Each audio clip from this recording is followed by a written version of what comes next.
तीसरे प्रकार की केमिकल रिएक्शन पे हम चर्चा करते हैं, that is called as the displacement reaction, या फिर इसको कहने वाले इसका एक और नाम रखते हैं जिसका नाम है रिप्लेसमेंट रिएक्शन। डिस्प्लेसमेंट या फिर रिप्लेसमेंट रिएक्शन। अब इसके अंदर बेसिकली हमारे पास क्या होता है, इसके अंदर बेसिकली हमारे पास क्या होता है, ध्यान से सुनना। अब हमारी कहानी में हसमुखलाल और सिमाइला सबसे पहले कंबाइन हुए और यहां पर साथ में बैठे, कॉम्बिनेशन। हसमुखलाल और सिमाइला को एनर्जी देके सेपरेट कर दिया, डीकॉम्पोजिशन। हसमुखलाल ने स्कूल बदल दिया, हसमुखलाल चला गया किसी दूसरे स्कूल में। ये हसमुखलाल है। हसमुखलाल ने देखा कि राहुल जो है राधिका के साथ बैठा हुआ है। हसमुखलाल क्योंकि बहुत इंटेलिजेंट था, बहुत होशियार था, उसने जल्दी से क्या कर दिया, यहां पे राहुल को डिस्प्लेस कर दिया और वो राधिका के साथ बैठने लगा। क्यों? क्योंकि टीचर ने बोला कि यहां पर ये हसमुखलाल बहुत इंटेलिजेंट है, तुम राधिका के साथ बैठो, तो यहां पे इसने बी को तोड़ा दिया और खुद बैठ गया इसके साथ। तो यहां पे जो इंटेलिजेंस ज्यादा है उसको हम एक तरीके से रिएक्टिविटी के टर्म्स में याद कर सकते हैं। ठीक है जी। तो ऐसी केमिकल रिएक्शन जिसके अंदर एक ज्यादा रिएक्टिव एलिमेंट एक लेस रिएक्टिव एलिमेंट को उसके कंपाउंड से डिस्प्लेस कर देता है, उसको हम लोग बोलते हैं डिस्प्लेसमेंट और रिप्लेसमेंट रिएक्शन। और जनरली ये जो कंपाउंड है, जनरली इन सॉल्यूशन फॉर्म। हमने क्या बोला, एक एलिमेंट जो है उसका एक कंपाउंड है, वो कंपाउंड पानी में घुला हुआ है, सॉल्यूशन के फॉर्मेट में है। दूसरे एलिमेंट को हमने इसके अंदर डाला, जिस एलिमेंट को हम डाल रहे हैं हम ये मान के चलते हैं कि ये ज्यादा रिएक्टिव है इस पर्टिकुलर एलिमेंट से। यानी कि ये जो एलिमेंट है बी, इसका एक कंपाउंड है बीसी, इसको हमने पानी में डिसॉल्व करके इसका सॉल्यूशन बनाया।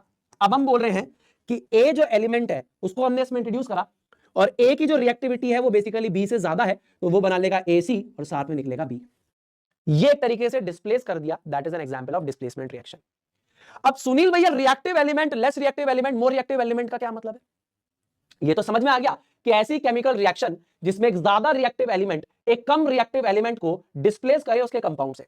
यानी कि ये लेस रिएक्टिव एलिमेंट का कंपाउंड था जो कि सॉल्यूशन के फॉर्मेट में था, दूसरे एलिमेंट को इसके अंदर इंट्रोड्यूस करा, इसने इसको डिस्प्लेस कर दिया, यानी कि ये डिस्प्लेसमेंट रिएक्शन का एग्जांपल है। ठीक है, अब आप इस चीज को याद रखना कि मोर रिएक्टिव मेटल कौन सा होता है। मोर रिएक्टिव मेटल हम किसको मानते हैं और मोर रिएक्टिव नॉन मेटल किसको मानते हैं। अगर आपसे पूछा गया कि मोर रिएक्टिव मेटल और मोर रिएक्टिव नॉन मेटल का एक्चुअल मतलब क्या है, मोर reactive metal easily loses electrons, याद रखेंगे क्या, इजीली लूजेस इलेक्ट्रॉन और इजीली गेन्स इलेक्ट्रॉन। हम उस नॉन मेटल को ज्यादा रिएक्टिव मानते हैं जो आसानी से इलेक्ट्रॉन को एक्सेप्ट कर ले। मैं क्या बोलना चाह रहा हूं, आपको मेरी बात समझ में आ रही क्या? मैं बोलना चाह रहा हूं मोर रिएक्टिव नॉन मेटल उसको मानेंगे जो आसानी से इलेक्ट्रॉन को गेन कर ले, मोर रिएक्टिव मेटल उसको मानेंगे जो आसानी से इलेक्ट्रॉन को लूज कर ले। We will call a metal as more reactive metal if it loses its electron easily, और more reactive non metal when it easily gains electron. दो नॉन मेटल है, एक आसानी से इलेक्ट्रॉन गेन करता है दूसरे कंपैरिजन में, तो ये ज्यादा रिएक्टिव नॉन मेटल हो गया। मोर रिएक्टिव नॉन मेटल वो जो आसानी से इलेक्ट्रॉन गेन करे, मोर रिएक्टिव मेटल वो जो आसानी से इलेक्ट्रॉन को लूज कर दे। ये दो मेटल है, ये कर रहा है कि मैं तेरे से आसानी से इलेक्ट्रॉन को लूज कर लूंगा, तो ये ज्यादा रिएक्टिव मेटल हुआ। क्लियर है बात? तो अगर एक ज्यादा रिएक्टिव मेटल एक लेस रिएक्टिव मेटल को उसके कंपाउंड से डिस्प्लेस कर दे तो ये भी डिस्प्लेसमेंट। एक ज्यादा रिएक्टिव नॉन मेटल एक लेस रिएक्टिव नॉन मेटल को उसके कंपाउंड से डिस्प्लेस कर दे तो ये भी डिस्प्लेसमेंट। इसमें दो वेरिएंट और आते हैं, एक ज्यादा reactive metal less reactive non metal को उड़ा दे और एक ज्यादा रिएक्टिव नॉन मेटल एक लेस रिएक्टिव मेटल को उड़ा दे। ऐसा भी हो सकता है, हाँ ऐसा भी होता है। और आपके सिलेबस में भी रिएक्शंस है, कोई बताता नहीं है, क्लासिफाई नहीं करवाता उनको, मैं बताऊंगा अपकमिंग चैप्टर्स के अंदर भी। ठीक है जी, अभी हम सिर्फ मेटल मेटल डिस्प्लेसमेंट पढ़ेंगे, इसीलिए हम क्या करने जा रहे हैं, रिएक्टिविटी सीरीज ऑफ मेटल्स को पढ़ने जा रहे हैं। यानी कि ये हमारे पास वो चार्ट है जिसके अंदर हमारे पास metals decreasing order of reactivity में अरेंज है। रिएक्टिविटी डिक्रीजेस, जब आप यहां से ऊपर से नीचे जा रहे हो तो रिएक्टिविटी घट रही है, यानी जितना ऊपर है उतना ज्यादा रिएक्टिव मेटल है, जितना नीचे है उतना कम रिएक्टिव मेटल है। ये बात समझ में आया? जितना ऊपर है उतना ज्यादा रिएक्टिव, जितना नीचे है उतना कम रिएक्टिव। और मेटल की रिएक्टिविटी किस पे डिसाइड होती है, जो आसानी से इलेक्ट्रॉन को फेंक के मारे। ठीक, हाँ। अब ये जो ऑर्डर्स है ना बेटा, ये जो ऑर्डर्स है, आगे चल के क्लास 11 12 में मैं आपको इलेक्ट्रोकेमिकल सीरीज पढ़ाऊंगा, तो वहां पे एक दो मेटल्स का ऑर्डर आपको ऊपर नीचे देखने के लिए मिलेगा, परेशान मत होना, वो रियलिटी होगी, सत्य होगा। अब ये जो हम ऑर्डर लिखते हैं ये बेसिकली हम किस बेसिस पे लिखते हैं, इनकी reaction with oxygen and water के बेसिस पे हम लिखते हैं। ठीक है ना जी, बट आगे चले क्लास 11 12 में आपको ज्यादा बेटर क्लियर पिक्चर मिलेगा, तो एकदम इसको एकदम परम सत्य मत ले लेना। ठीक जी। अब जैसे फॉर एग्जांपल इसके बारे में बात करूं, आपको याद कैसे करना है इसको, अपनी एक सेल्फ क्रेडिट ट्रिक है, आपको दे देते हैं, आप याद करना है इससे। मेरा एक दोस्त है, उसका नाम है प्रतीक। मैं और प्रतीक जाना चाहते हैं मथुरा। अब हमारे पास जाने के लिए कोई साधन नहीं है। मैंने भाई प्रतीक को बोला यार भाई अपने पास कोई साधन नहीं है, आपकी जो गर्लफ्रेंड है वो बेसिकली पंजाबी है और उनके पास क्या है बहुत सारी गाड़ियां हैं, तो क्या हमको वो एक गाड़ी उधार पे दे सकती है, हम लोग मथुरा हो क्या है। अब ये बात मैं कैसे बोलूंगा, मैं से बोलूंगा कुड़ी कुड़ी कुड़ी, पंजाबी में लड़के कुड़ी बोलते हैं, कुड़ी कुड़ी, हाँ कुड़ी नाल कार मांगो अल्टो, और भैया कुड़ी नाल कार मांगो अल्टो जिसको फिर लेकर हम चले मथुरा साथ घूमने, प्रतीक क्या बोलूंगा, कुड़ी कुड़ी कुड़ी, कुड़ी नाल कार मांगो अल्टो जिसको फिर लेकर हम चले मथुरा साथ घूमने, प्रतीक कुड़ी नाल कार मांगो अल्टो जिसको फिर लेकर हम चले मथुरा साथ घूमने, प्रतीक। ये हमारे पास ट्रिक है। अब देखो कुड़ी ये आया potassium, sodium, calcium, magnesium, aluminium, zinc, iron, lead, hydrogen यहां पर क्यों है मैं बताऊंगा। हाइड्रोजन तो हमारे पास एक नॉन मेटल है, ये यहां पर क्यों है, ये इसीलिए है it can lose electron like metals, क्योंकि मेरे दोस्तों ये मेटल्स की तरह इलेक्ट्रॉन को लूज कर सकता है, इसीलिए हाइड्रोजन नॉन मेटल होने के बाद भी यहां पर अवेलेबल है। तो कुड़ी नाल कार मांगो अल्टो जिसको फिर लेकर हम चले मथुरा साथ घूमने, प्रतीक potassium, sodium, calcium, magnesium, aluminium, zinc, iron, lead, hydrogen, copper, mercury, silver, gold, platinum. Potassium, sodium, calcium, magnesium, aluminium, zinc, iron, lead, hydrogen, copper, mercury, silver, gold और प्लेटिनम, ये हमारे पास हो जाएगा।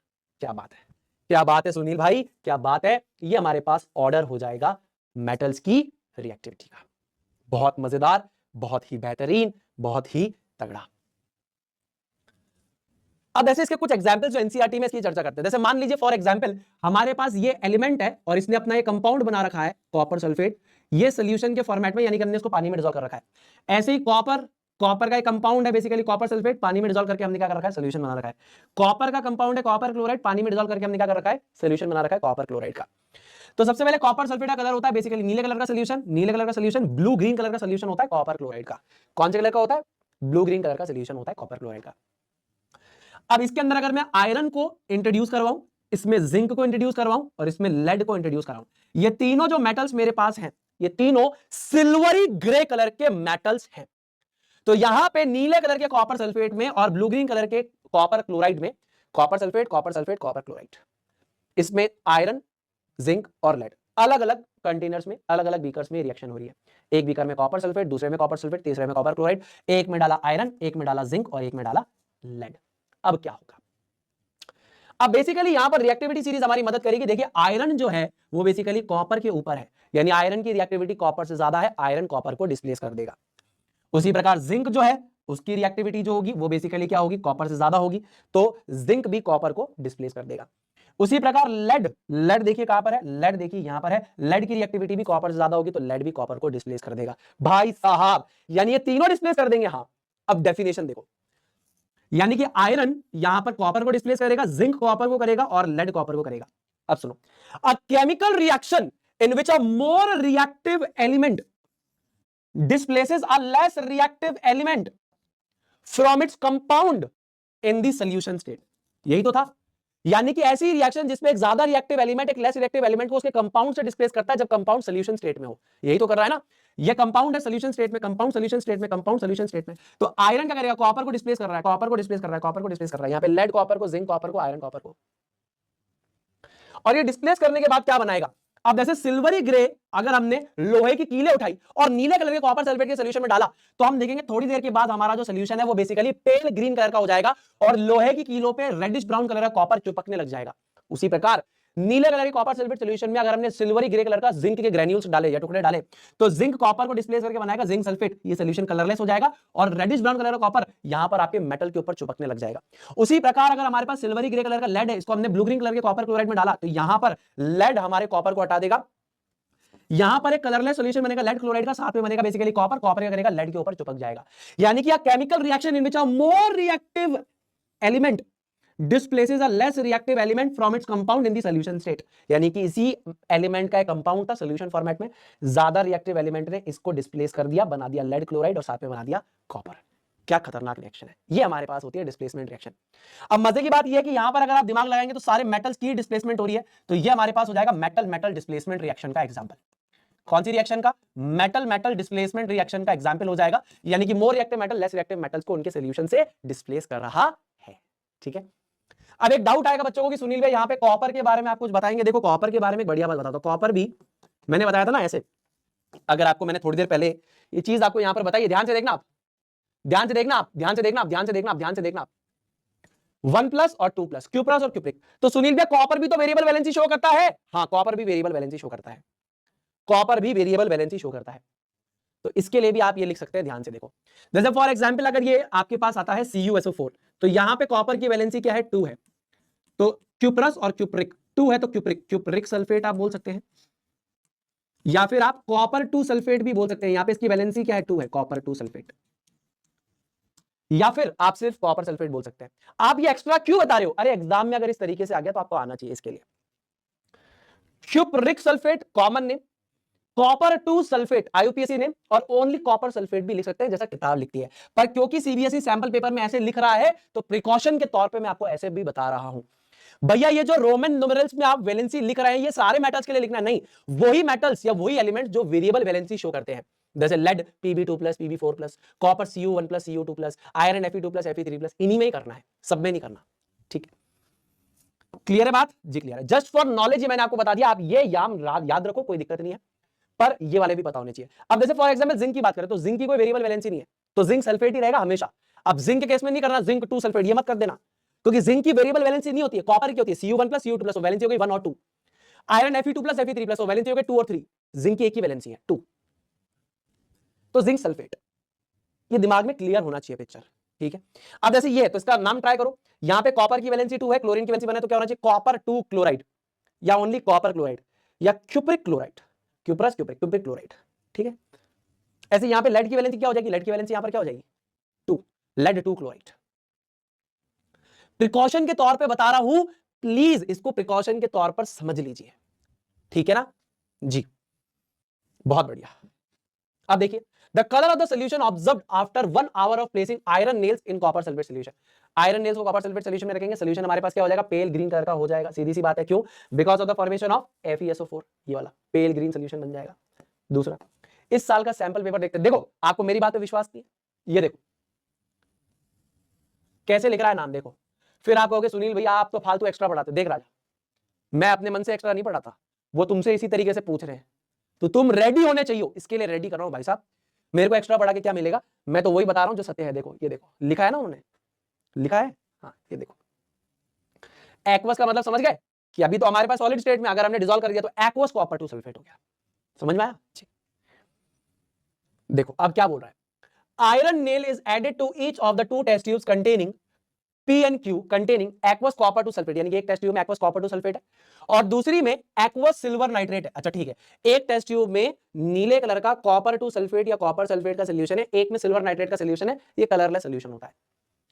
अब ये कह रहा है इसमें से कौन सी ऑब्जर्वेशन करेक्ट है। देखो सीधी सीधी सी बात, ये देखना, आयरन की रिएक्टिविटी कॉपर से ज्यादा है, आयरन की रिएक्टिविटी सिल्वर से ज्यादा है। रिएक्टिविटी सीरीज का ऑर्डर क्या है, सबसे रिएक्टिव इनमें आयरन होगा, फिर कॉपर होगा, और फिर हमारे पास सिल्वर होगा।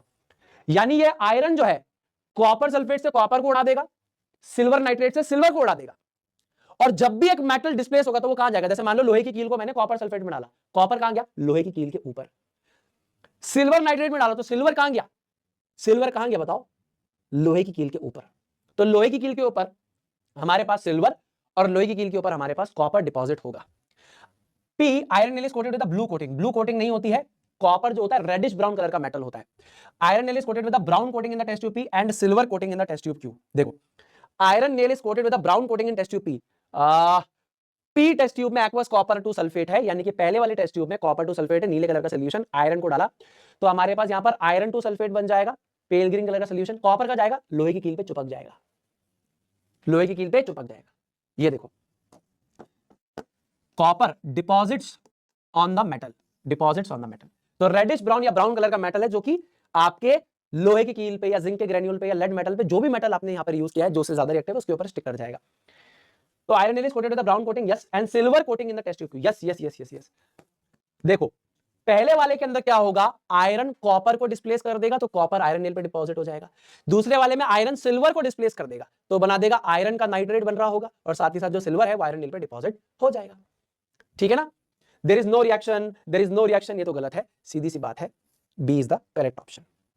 डन है भाई, समझ में आ गया तो एक बार आए भी लिखना। अच्छा कभी कभी है ना एक चीज और याद रखना, कभी कभी ऐसा भी होता है, फॉर एग्जाम्पल अगर आपसे किसी ने पूछा ऐसा बताओ कि भैया आपके पास Cu+ FeSO4 है, Cu+ FeSO4 है, तो आप क्या करोगे, अब कॉपर की रिएक्टिविटी तो आयरन से क्या है, कम है, copper can not displace iron, तो इस केस में हम लिखेंगे no reaction, there is no reaction.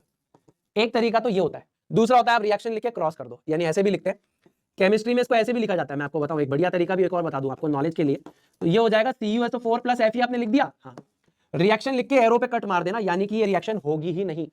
CuSO4 plus Fe करके रिएक्शन के ऊपर कट मार देना, यानी कि रिएक्शन नहीं होगी। क्यों नहीं होगी, आप समझदार बालक है, क्यों नहीं होगी रिएक्शन, आप मुझे बताइए क्यों नहीं होगी रिएक्शन? क्योंकि कॉपर की रिएक्टिविटी नहीं है कि वो आयरन को डिस्प्लेस कर पाए, इसलिए यहां पे रिएक्शन नहीं होगी।